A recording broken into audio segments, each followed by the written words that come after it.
이게 사실 마지막 질문이긴 한데 교수님, 이 자뻑 마케팅 같은 경우에는 저는 경영을 배우지 않았습니다. 근데 경영의 입장에서 보면 이게 어떤 입장에서는 분식회계 아니냐는 얘기도 하더라고요. 왜냐면 매출을 높이는 이 효과가 있잖아요. 그러면 거기도 그렇게 쓸 거고, 뭐 어떤 재무제표도 쓸 거고, 이런 걸 보면은 이런 입장에서는 어떻게 판단할 수 있을 것 같으세요? 저는 분명히 이건 회계 조작이라고 우리가 규정할 수 있는 거예요. 그러니까 이건 공정거래법상으로 기존 그 제조업이나 금융에서는 엄격하게 금지하는 행위들이에요. 아까 우리가 책을 이야기를 했는데, 그렇게 되면 이제 예를 들면 책을 10번, 그러니까 예를 들면 한 권을 10번에 걸쳐서 출고를 했어요, 출판사가. 그럼 매출은 10,000원짜리 책을 예를 들어서 10번 출고를 하면 10만 원이 돼요. 매출이 10배가 뛰는 거예요. 하지만 책은 한 권이에요. 이게 자체가 뭐냐면 가공의 매출을 만들어내는 이 행위가 돼버리는 거예요. 이건 그러니까 일반 기업에서도 마찬가지예요. 예를 들면 CEO의 실적 관리나 등등을 해서 일반 기업들은 계속 매출을 올리려고 하는 거예요. 그래서 또 제조업들이 뭘 하고 있냐면 밀어내기를 해요. 밀어내기예요. 일단은 자동차 같은 거 어떻게 되냐면 밀어내기는 뭐냐면 차를 밀어내기 해가지고 대리점에 쌓아둬요. 일단 최대 분량, 그러니까 이 주차할 수 있는 최대 공간으로 쌓아두거나 아니면 주문을 가공으로 받아요. 허수로. 예전에 대우그룹이 도산할 때 대우자동차 같은 경우에 해외의 공장에 그렇게 가공의 주문들이 또는 재고를 엄청나게 밀어내기를 했다는 게 나중에 밝혀진 바가 있었어요. 그래서 그게 문제가 됐었고요. 자, 이거 뭐가 다르죠라는 거예요. 즉 어떤 예를 들면 A라는 유튜버가 있다고 합시다. 그 사람에게 해가지고 아이템들을 한 달에 예를 들면 1억씩 줘가지고 계속 사게 했어요. 10번 했습니다. 그럼 10억이 들어간 거죠. 근데 거기에서 예를 들면 70%가 되는 7억이 다시 돌아왔어요. 자, 이게 계속 반복된다고 생각해 보세요. 예. 원래 매출은 정상적으로 하면 1억이라는 돈이 넘어가서 그 자체도 문제예요. 1억이 넘어가고 7천만 원이 돌아왔다는 것도 문제인데 이게 계속 반복되고 뺑뺑이 돌아가지고 10번 하면 10억을 우리가 지출로 됐는데 이 자체가 7억이 다시 돌아왔다는 거예요. 그러면 매출이 7천만 원 매출이 10배가 뛰는 거예요. 이게 매출의 증대 효과인 거예요. 그다음 한편으로 뭐냐면 비용에 대한 것도 이슈도 마찬가지 있는 거예요. 이 비용도 가공의 비용인 거예요. 그럼 전체적으로 회계에 있어서의 전체적으로 회계상에 있어서 조작이라고 볼 수 있는 거예요.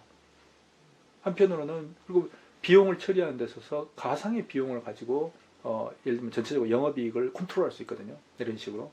그럼 영업이익 자체가 컨트롤이 되는 거예요. 뿐만 아니라 매출 자체가 부풀려주면서 매출을 가공으로 키우는 거예요.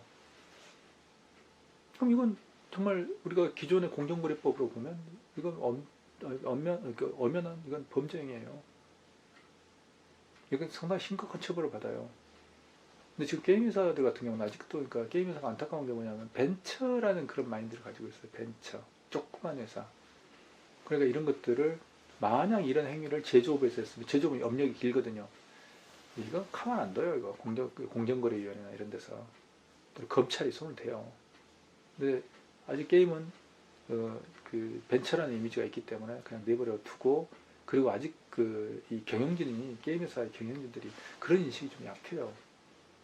그러니까 사회적으로 이 정도 규모가 예를 들면 매출 규모가 조 단위가 되고 종업원 규모가 5천 명이 넘고 이러면 대기업으로서 가져야 될 그런 윤리의식이라든지 아니면 법에 대한 의식이 있는데 그게 없어요. 없으니까 이런 것들을 쉽게 하는 거죠. 이런 행위를.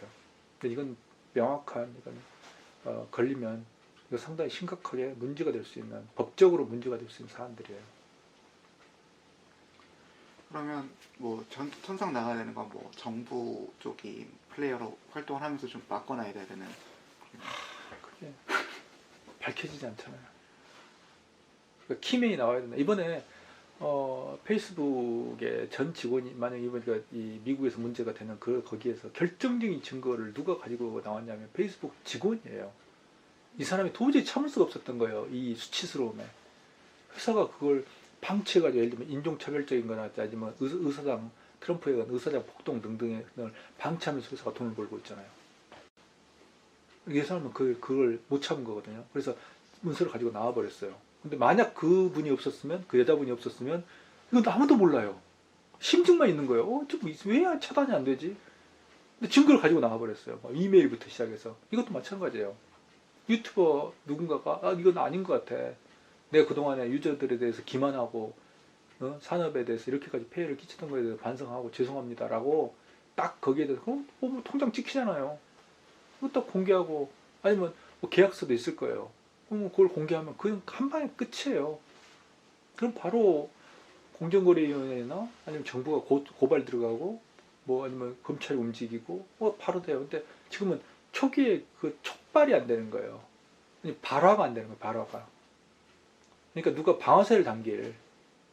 그러니까 흔히 트리거라고 불리는 누군가가 거기에 대해서 모두들 이게 이 가솔린이 뿌려져 기름이 뿌려져 있는데 이게 뭔가 문제가 되는 어디선가 문제 다 알고 있어요. 다 알고 있지만 여기에서 누군가가 트리거 역할을 할 사람이 누구지? 제가 볼 때는 회사가 말하겠어요.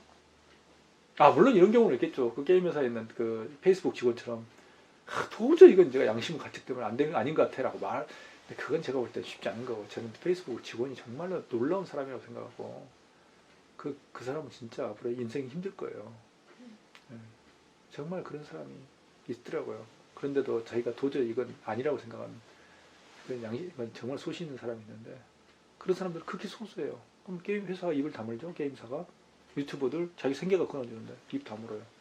그럼 안 나오는 거예요. 그럼 가는 거예요. 정부가 들어가려고 얼마 전에 또 어떤 재밌는 일이 있었냐면요. 구글하고 그 애플의 갑질을 조사하려고 공정거래위원회가 우리나라 메이저 게임사들한테 자료를 요청했어요. 한 군데도 안 줬어요. 한 군데도. 그래서 현장 조사 들어갔잖아요. 공정거래위원회가. 그래서 본사에 현장 조사 들어가서 자료를 강제로 가지고 나온 거예요. 왜? 뭔가 이 구글 애플하고 뭔가 좋은 관계 속에서 잘 비즈니스를 하고 있는데 정말 공정거래위원회에서 그 이야기를 들었는데 참 기가 막혔어.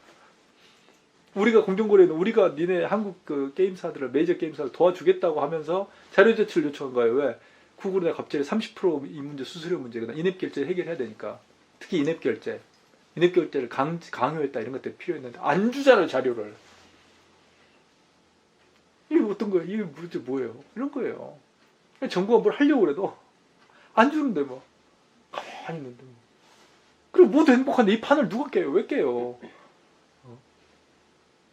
그래서 우리가 언니 뭐 삶은 개구리 뭐 이런 이야기 하지만 그 속에 들어있으면 이 냄비 속에 들어있으면 따뜻하고 좋은데 좋잖아요.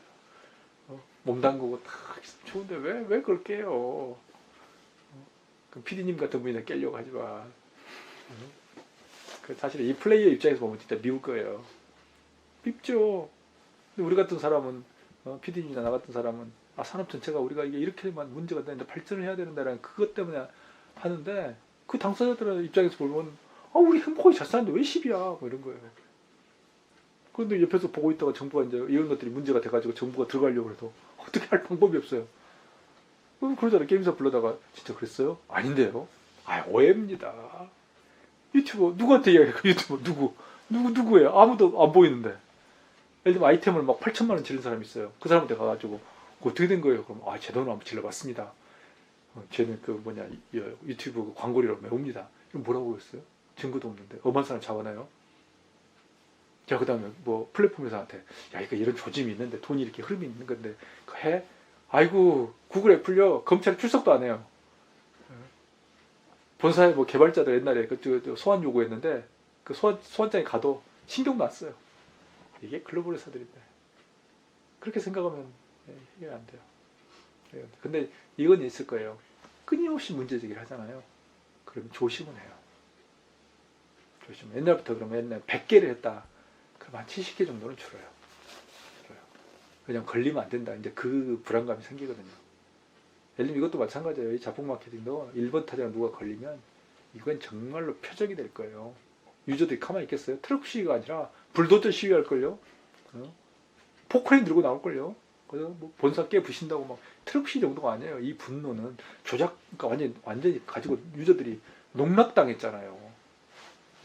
트럭 시위도 트럭 시위도 왜 시작했어요?